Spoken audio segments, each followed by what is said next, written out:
Olá a todos, aqui é Kimberly Mosby, sou a apresentadora do Radical Truth Summit. Neste episódio, vocês ouvirão essa pessoa incrível. Ele é um médico russo formado em medicina, Limber. Ele é um médico aposentado que passou os últimos 30 anos em cargos farmacêuticos e de pesquisa no ZEUA.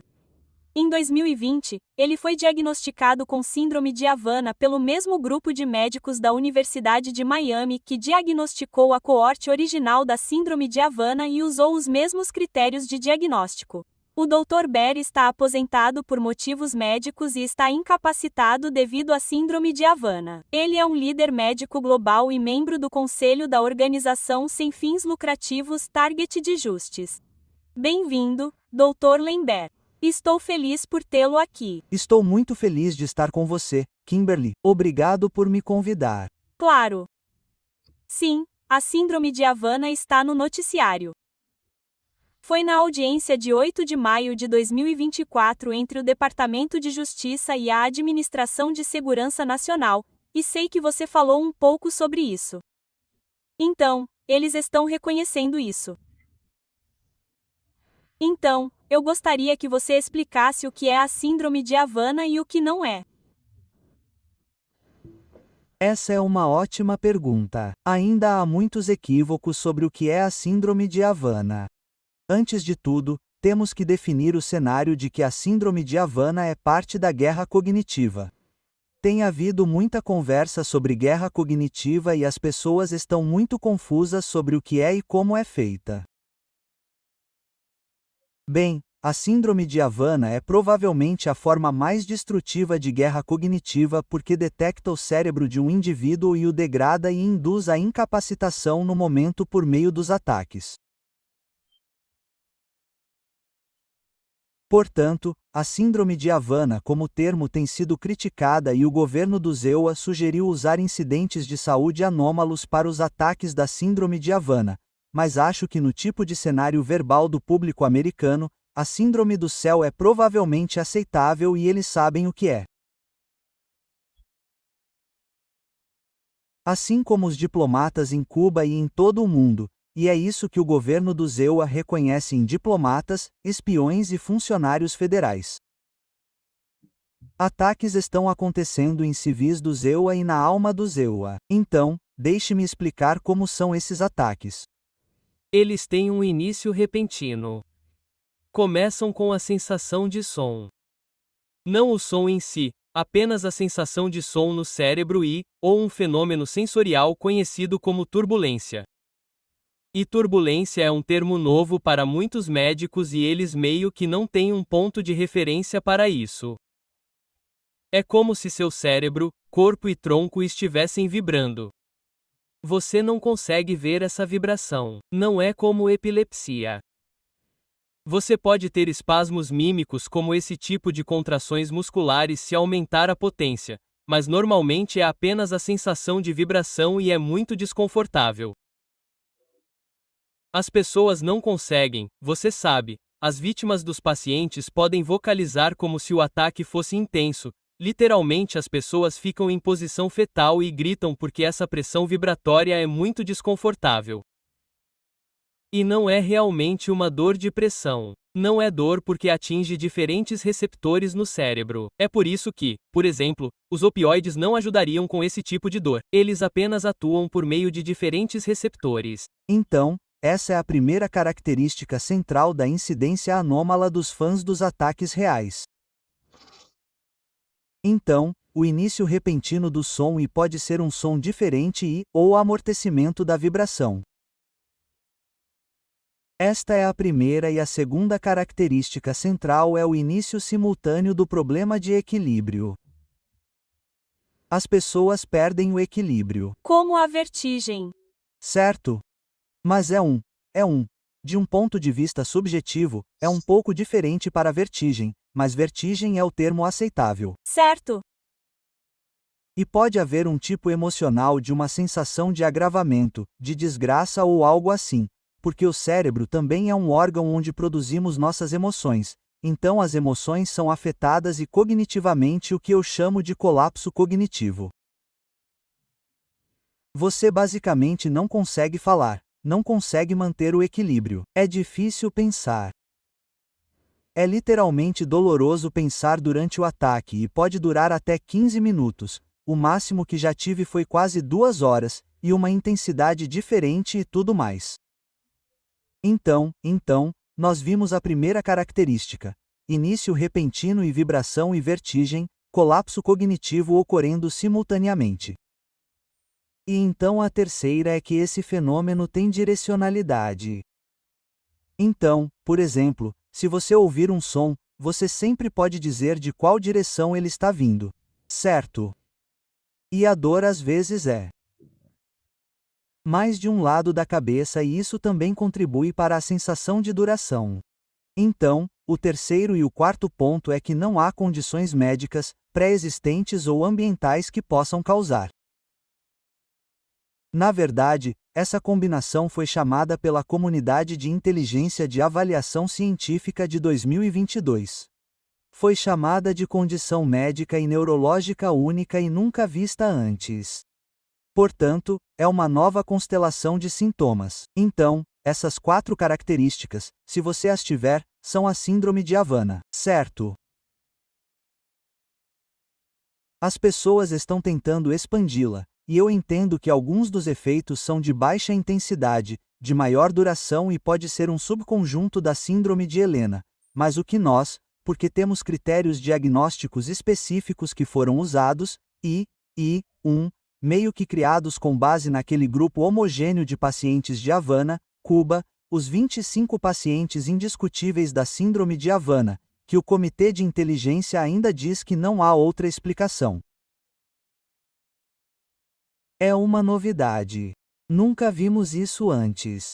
E não são apenas os sintomas que são únicos, mas os achados são únicos, e os achados são que você basicamente tem esses sinais neurológicos de concussão. Então, por exemplo, a convergência dos seus olhos sofre, sua busca suave. Esses são sinais típicos de concussão, mas não há concussão, certo? Então, como pode ser uma forma de lesão cerebral? Bem, os testes vestibulares são tão anormais que constituem lesão no cérebro, lesão nos órgãos vestibulares do cérebro.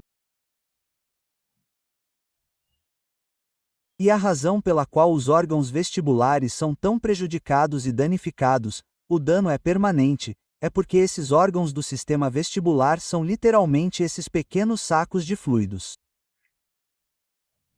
E se você colocar qualquer coisa no micro-ondas, você sabe que o líquido vai aquecer primeiro porque as moléculas podem esfregar umas nas outras.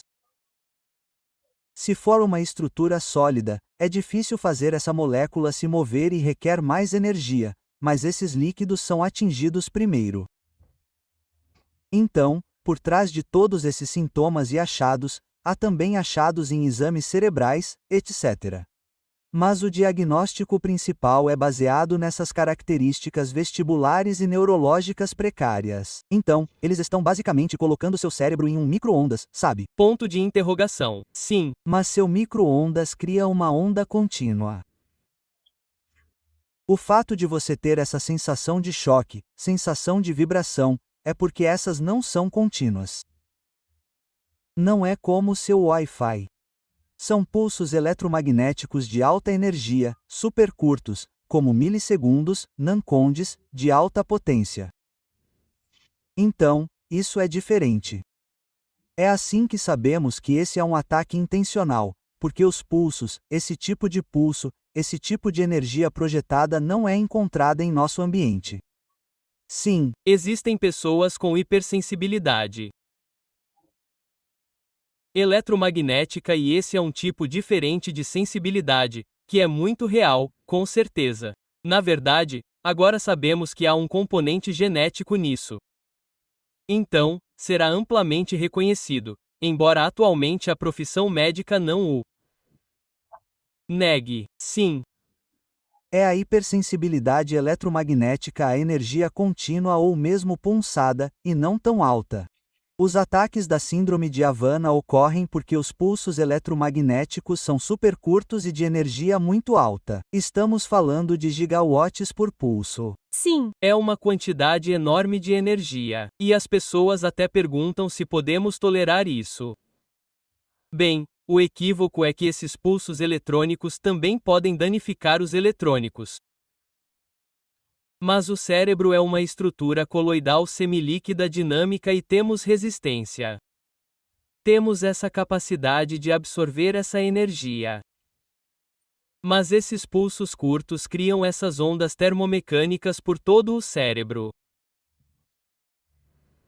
Os pulsos exógenos fazem o cérebro sincronizar a energia. O cérebro fica sincronizado com esses pulsos exógenos e isso é chamado de arrastamento cerebral ou acoplamento cerebral ou sincronização cerebral. A profissão médica não tem a mínima ideia sobre isso. É por isso que no começo, quando comecei meu ativismo, a primeira coisa que fiz foi escrever um artigo chamado A Inadequação da Mentalidade de um Médico Médio na Era das Neuroestimulações. Isso foi como um ato de abertura. certo. E há quanto tempo você leu isso? Ah, isso foi eu quero dizer, 20 depois que fui diagnosticado, 20 ou 21, algo assim. Sim. E então, para terminar de responder a sua pergunta, o que é isso que é. E o que não é que há uma narrativa entre as pessoas afetadas por isso de que eu posso diagnosticar a síndrome detectando implantes no meu cérebro e isso simplesmente não faz parte do diagnóstico da síndrome de Havana. Temos critérios de diagnóstico. Publicamos os critérios de diagnóstico no Substack em nosso site. Mantemos um registro civil, mas as varreduras de radiofrequência não contribuem realmente para o diagnóstico. O que as varreduras de radiofrequência fazem é dizer, ok, nós detectamos esses campos de radiofrequência ao redor do seu cérebro, mas isso é, que os sensores podem ser parte da precisão, do direcionamento preciso do cérebro, mas o mecanismo causal e há um consenso entre a academia e a comunidade de inteligência, há um consenso de que esses ataques são chamados de pulsos eletromagnéticos de alta energia direcionados ou direcionáveis. Sim, Provavelmente na faixa de micro-ondas. Então, sim. armas. Então, esse escopo do que está causando isso, como o mecanismo, os pulsos eletromagnéticos, a fonte desses pulsos eletromagnéticos é uma conversa diferente. Então, assim como diferentes medicamentos farmacêuticos podem ser administrados por diferentes vias, essa energia pode ser administrada de várias fontes. Tudo bem. Então, acho que isso responde à pergunta sobre o que é e o que não é a síndrome de Havana. Ponto. Urro. Então, como você sabe? Se pode ter a síndrome de Havana? Você já falou sobre isso? Bem, apenas a primeira parte, a experiência subjetiva, para realmente confirmar que você tem esse dano cerebral, basicamente uma lesão cerebral traumática, que é chamada de lesão cerebral não cinética porque Quando você vai ao médico, a maioria dos neurologistas está muito familiarizada com a concussão por jato de ar na medicina militar, muitas vezes, mas eles não reconhecem ou não estão familiarizados com a lesão cerebral traumática. Devido à forma não cinética de energia, não há impacto no coração, não há jato de ar, mas há energia passando pelo cérebro e causando danos. Então, a concussão seria uma forma cinética de lesão cerebral traumática e a não cinética seria devido a pulsos eletromagnéticos, certo? Então, esse é o primeiro desafio que você tem que superar quando fala com um médico. Todo esse aspecto do relacionamento médico-paciente nessa área é muito importante. É muito importante como você aborda um médico. certo, Você não pode dizer a eles: eu quero que você me diagnostique com a síndrome de Havana. Quero que você me diagnostique com o efeito de armas de energia direcionada por pulso eletromagnético. Seu médico não é especialista em armas. Mas o que você pode pedir a Eles é que contem seus sintomas e então, por favor, considerem os efeitos biológicos dos pulsos eletromagnéticos, por favor, incluam isso no seu diagnóstico diferencial. Esse é um bom conselho. Pode ser, então, tudo bem, então, para as pessoas por aí, se você acha que tem essas 4 características que listei, você deve ir a um clínico geral, mas, no final das contas, por sua causa, porque os testes vestibulares são tão importantes, você vai a um neurologista especializado em tontura, então, como um autoneurologista ou neurotologista, certo? E é claro que o melhor que realmente tem experiência clínica com a coorte de Havana seria o Dr. Harford, da Universidade de Miami, e esse é o médico que escreveu os critérios de diagnóstico, o artigo sobre os critérios de diagnóstico, e este é o médico que me deu o privilégio de ser diagnosticado. Certo, perfeito. Então, como você sabe que a síndrome de Havana é a mesma coisa que ser um indivíduo-alvo? Não, temos um registro civil. Começamos em agosto de 2024 e as pessoas achavam que era um registro para indivíduos-alvo. Recebi muitos e-mails. Sim, Mas é um registro para pacientes diagnosticados com a síndrome de Havana. Há muitos deles e o primeiro relatório que emitimos foi enviado a todas as organizações governamentais que podem ajudar no reconhecimento de vítimas civis. Indivíduos-alvo é um termo socioeconômico. Indivíduos-alvo estão sujeitos à vigilância neurológica avançada. sim. E vigilância em geral. Todos os tipos de Dificuldades econômicas. desafios e difamação. A campanha de difamação é real. Sim, Você sabe tudo sobre isso. E então armas eletromagnéticas estão sendo usadas contra eles. E não há uma única maneira de aplicar armas eletromagnéticas. E a forma mais destrutiva e mais degradante é a síndrome de Havana, quando você tem esses ataques de pulsos de alta energia. Eles produzem danos específicos no cérebro e isso pode ser diagnosticado e constitui uma forma de lesão cerebral traumática não cinética. Então, eles querem silenciar você. Acho que é porque eles querem silenciar as pessoas. é muito concebível. Quer dizer, eu sei que fui atacado em tempo real quando comecei a falar, por exemplo, sobre o envolvimento da CIA na pesquisa clínica sobre a síndrome de Reve, como eles se intrometeram nisso. A CNN noticiou sobre isso. O NIH interrompeu a pesquisa, mas nunca realmente se retratou. E isso é uma pena porque basicamente eles permitiram que a CIA coagisse os pacientes a fazer isso. Existem 2 publicações que saíram em 2024, e quando as publicações saíram e disseram, bem, não encontramos sinais de lesão cerebral traumática nesses pacientes em comparação ao controle. Muitas vozes que são especialistas nessa área saíram com artigos. Doutora Jordana, professora Realman, que fez parte do principal investigador do relatório da Academia Nacional de Ciências, o falecido Robert McCrae, que faleceu no ano passado. Eles vieram e, sinceramente, todos nós fizemos essa crítica a esta publicação.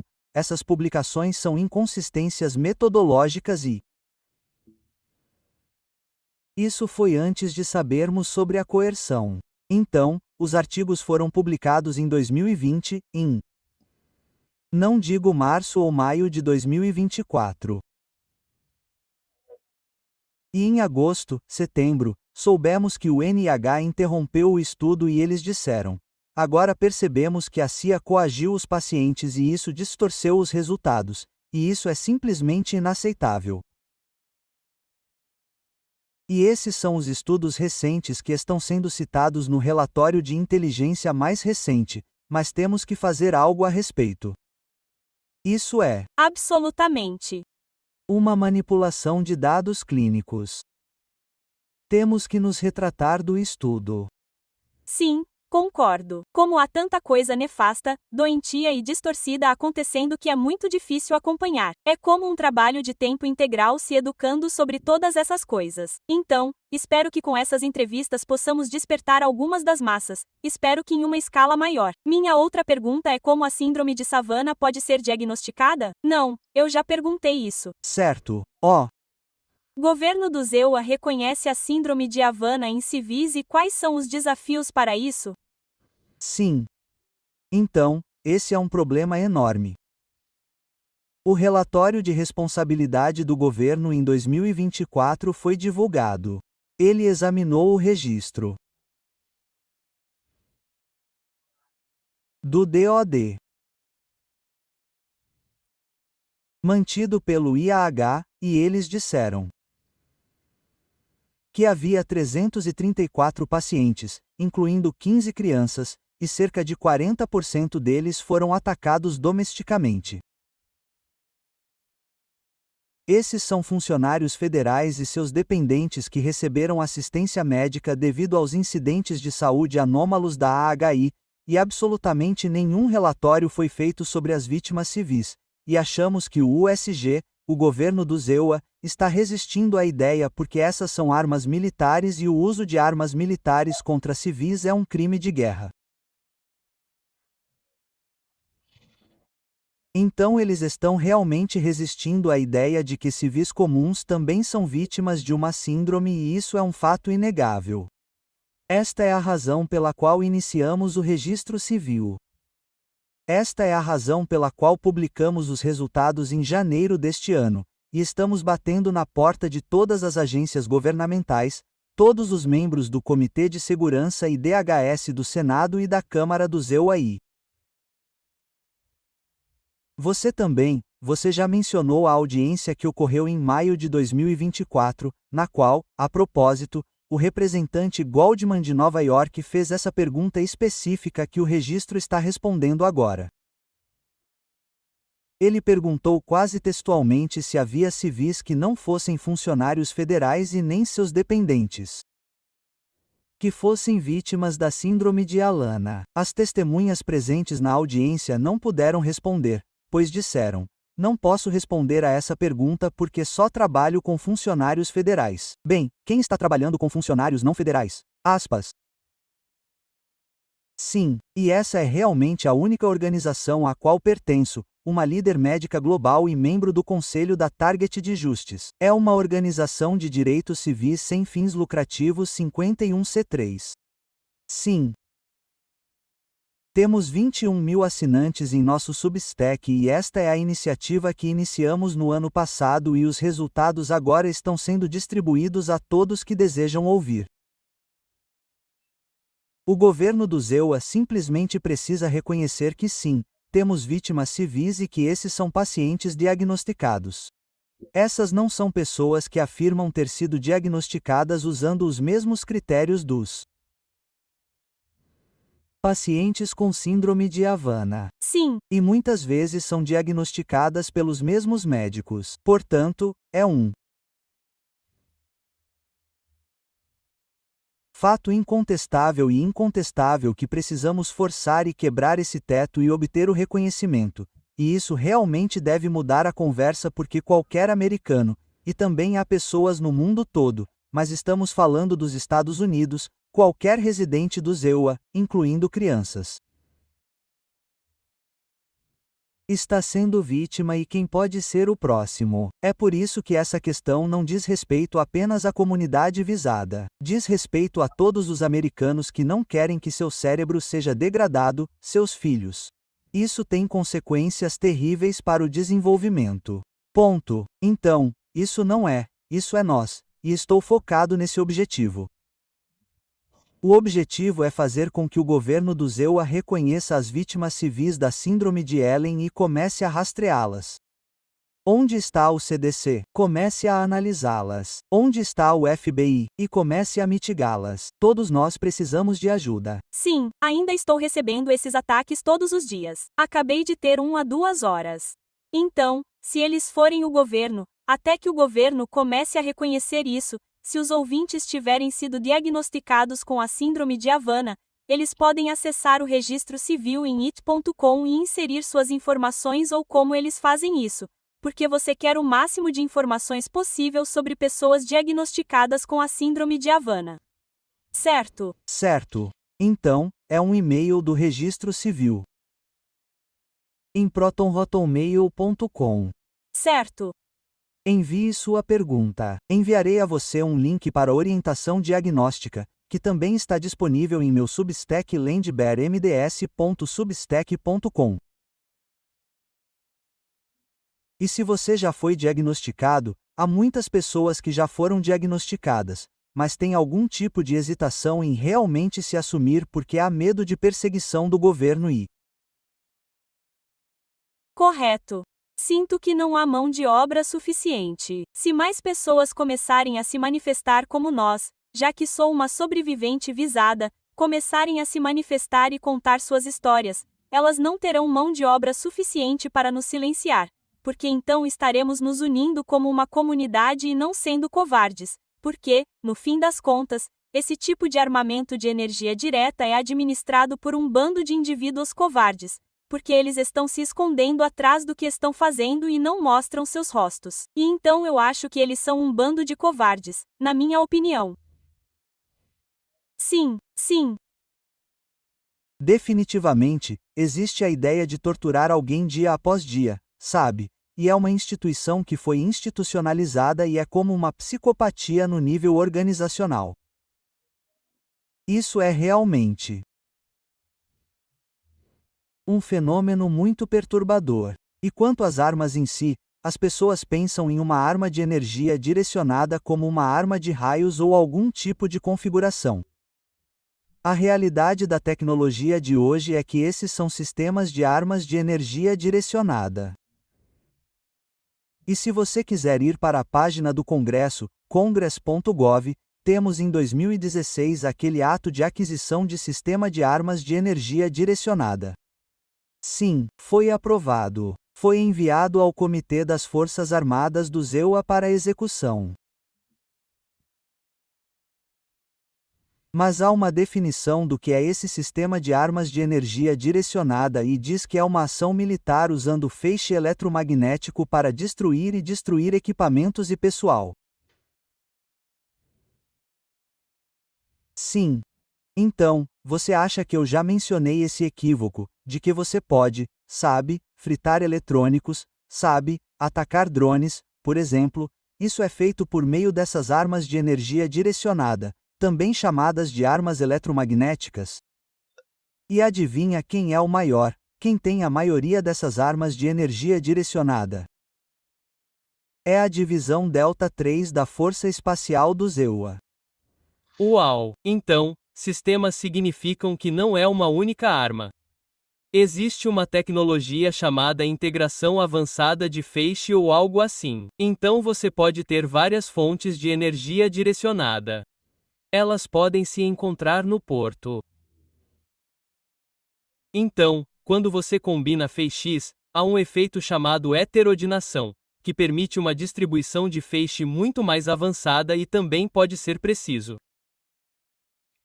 E então, nós distribuímos sensores que podem detectar onde você está. E nós distribuímos armas. Eles emitem esses feixes eletromagnéticos e eles atingem o alvo, que é seu cérebro. Esses são os sistemas. Então, a arma de raios é uma tecnologia ultrapassada e isso foi o que surgiu durante a audiência. Que houve uma investigação por um jornalista e eles analisaram a localização dos agentes russos e os locais dos incidentes de saúde anômalos, e eles disseram que apenas em 4 casos obtivemos a correspondência de geolocalização. Certo. E isso se baseia na presunção de que você tem que estar nas proximidades do ataque para iniciá-lo. Nenhuma dessas correspondências de geolocalização foi obtida para Havana, Cuba. Então, ainda não sabemos. Eles não encontraram nenhuma arma nas proximidades de onde elas vinham. Bem, temos que olhar além de uma arma de raios ou além de, você sabe. Então, Eu estava ouvindo uma entrevista com o Dr. James Giordano sobre a síndrome de Havana, e ele disse que poderia ter sido algo como eles usarem um repelente de insetos, sabe, aquelas coisas que você conecta na tomada elétrica. Eles poderiam ter usado isso para dar um sinal para as pessoas e fazer com que elas tivessem a síndrome de Havana. Sabe, nós usamos repelentes de insetos por um tempo e realmente não fizemos uma conexão. O que ele está falando é que o princípio dessas fontes de energia é semelhante aos pulsos eletromagnéticos dos repelentes de insetos. Sim. Mas a fonte pode ser local, pode ser remota. Se for uma fonte local, os requisitos de energia são realmente muito altos. Esta ainda é uma área cinzenta. E a razão pela qual é uma área cinzenta é porque as informações sobre essas armas e informações sobre essas fontes e os resultados dessas investigações são confidenciais. Então não podemos inventar e, a propósito, o que também é classificado como um método de detecção. A detecção de energia de pulso modulada por pulso é bem difícil, na verdade, porque a maioria dos nossos detectores são projetados para energia eletromagnética contínua e não é. Portanto, há complicações e os métodos de detecção não estão em nenhum desses relatórios, são totalmente confidenciais. São páginas pretas com blocos pretos por todo o relatório. Portanto, não sabemos e há uma razão para isso. Eles não querem que a gente saiba como detectar e não querem que a gente saiba quais podem ser as fontes. Ponto. Correto. Porque eles vão levar isso para o tribunal e vão discutir em particular, sem contar as pessoas que estão fazendo tortura basicamente contra civis. O que precisamos ter em Nuremberg 2.0, na minha opinião. Esse tipo de coisa precisa parar imediatamente. Então, o que você acha que o futuro reserva para as vítimas civis da síndrome de Havana? Ponto de interrogação. Vamos continuar batendo nas portas, continuar falando com as autoridades eleitas, continuar falando com a agência de inteligência, as agências de saúde, e vamos convencê-los e obter o reconhecimento do governo do ZEUA, e acho que isso mudará a conversa. E se você for um indivíduo alvo, mas não for diagnosticado com síndrome de Havana porque não tem esse tipo de ataque eletromagnético, esse tipo específico de ataque eletromagnético, isso o beneficiará porque teremos pacientes diagnosticados e investigaremos todos os aspectos. Essas pessoas estão no banco de dados de triagem de terrorismo? E tivemos um processo inteiro com base nisso, que foi completamente indeferido. Ponto. E há coisas que acontecem no Lucid que são criminosas, claramente criminosas. Mas ainda é uma teoria legal que temos e não foi refutada que os indivíduos-alvo estejam naquele banco de dados de triagem de terrorismo. Agora é chamado de Banco de Dados do Centro de Triagem de Ameaças em categorias de tratamento específicas e são categorias 3 e 4. Quando você encontra a polícia, eles fazem uma triagem, você aplica uma placa de carro e seu nome e tudo para obter uma correspondência com o banco de dados de triagem de terrorismo formalmente e se você tiver uma correspondência, há uma instrução completa sobre como agir. Essas categorias costumavam ser chamadas de sujeitos não investigados. Então, basicamente, você não interfere, não os prende, apenas olha ao redor e procura por algo suspeito e denuncia ao FBI. Sim. A maioria de nós, como sobreviventes ou indivíduos visados, se eles ainda estão presos no modo em que não conseguem passar para ser um sobrevivente. Alguns de nós estão naquela lista do centro de fusão, que também está ligada à parte do assédio e perseguição em grupo. Sim, então, nossa, doutora Limber, isso foi absolutamente incrível e muito obrigada por fazer parte da cúpula da verdade radical. Agradeço a você e seu comprometimento em compartilhar seu conhecimento com outras pessoas. Há mais alguma coisa que você gostaria de dizer? Desculpe. Sim, não, vá em frente. Há mais uma coisa que eu realmente quero dizer em voz alta para o público. Perfeito. A Target de Individual Justice é uma organização sem fins lucrativos que precisa do seu apoio e tem havido muita difamação sobre a Target Justice completamente infundada. Não há quando você pergunta por que há todo tipo de boatos e insinuações, e isso simplesmente não é verdade. Não dê ouvidos a boatos e fofocas, porque difamação, se você é um indivíduo-alvo, sabe que a difamação foi usada como arma contra você. Com certeza.